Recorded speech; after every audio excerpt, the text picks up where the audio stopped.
Ak chcete na stranu fotokníh vložiť clipart, čiže kreslený obrázok, kliknite v ľavej lište na záložku Design a ďalej na záložku Clipart. Rozbalte ponuku, kde sú cliparty tematicky usporiadané.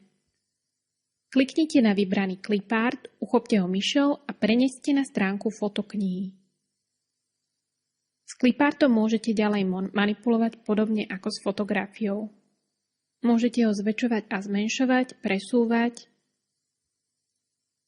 alebo otáčať.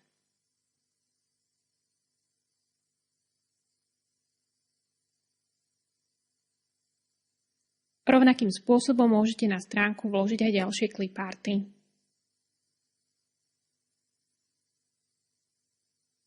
Ďalšie cliparty si môžete stiahnuť. A tu vidíte výsledok. CV Fotoknihu vám prináša Fotolab. Fotky pre radosť.